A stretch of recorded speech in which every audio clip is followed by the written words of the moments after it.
ছুটির দিনে এরকম একটা জলখাবার যদি থাকে তাহলে কিন্তু দারুণ জমে যায়।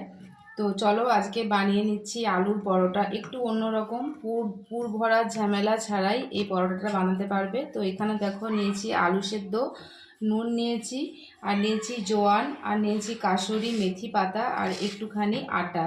এটা ময়দা ছাড়াই কিন্তু এটা করা যাবে, আর পুর ঢোকানো ঝামেলা ছাড়াই এটা করা যাবে। তো সমস্ত কিছু একসাথে মিশিয়ে আগে আলু সেদ্ধটা দিয়ে ময়দাটা মাখতে হবে, তারপর যদি জল লাগে তাহলে জল দেবে, না হলে কিন্তু জল দেওয়ার প্রয়োজন নেই।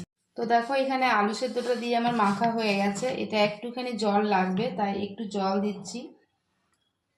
এই যে একটু জল দিয়ে নিচ্ছি, তারপর ভালো করে জল দিয়ে মেখে নিতে হবে।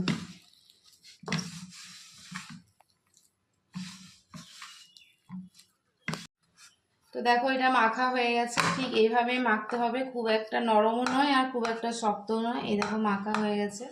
তো ভালো করে থেসে থেসে মাখবে, তাহলে কিন্তু পরোটাগুলো নরম হবে। তো দেখো এই যে মাখা হয়ে গেছে, এরপর এটার থেকে লেচি কেটে নিচ্ছি। লেচিগুলো আমার তৈরি হয়ে গেছে, এরপর বেলে নেবো।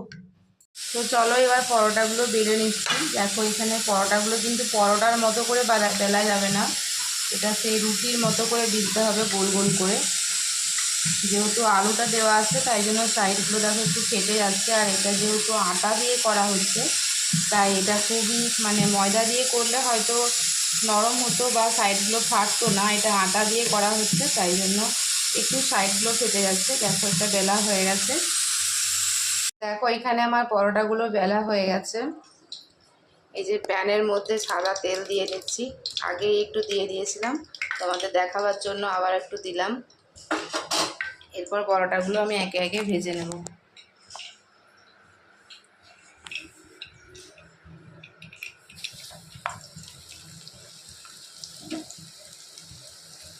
দেখো পরোটাগুলো এবার এপিট ওপিট করে ভেজে নিচ্ছি। এটা যেহেতু আটা দিয়ে করা হচ্ছে এটা খুবই স্বাস্থ্যকর, আর ময়দা তো বেশি খেতে নেই, শরীরের পক্ষে ময়দাটা ক্ষতিকারক, সেটা তোমরা হয়তো অনেকেই জানো। তাই যতটা সম্ভব চেষ্টা করবে আটা দিয়ে খাওয়ার জন্য। তো আটাটা হচ্ছে স্বাস্থ্যকর আর ময়দাটা হচ্ছে স্বাস্থ্যহানি, তাই জন্য আমি চেষ্টা করি যতটা সম্ভব আটা দিয়ে খাবার খাওয়ার। তো দেখো এটা এক পিট করে এবারে উল্টে দেবো। দেখো কি সুন্দর দেখতে হয়েছে। দেখো যেহেতু তেলটা আমি একটু বেশি দিয়েছিলাম তাই দেখো দুটো একসাথে করে নিচ্ছি, তোমরা কিন্তু একটা একটা করেও করতে পারো, আমি দুটো একসাথেই করে নিচ্ছি। দেখো এপিট ওপিট করে ভালো করে লাল লাল করে ভেজে তবেই কিন্তু তুলবে।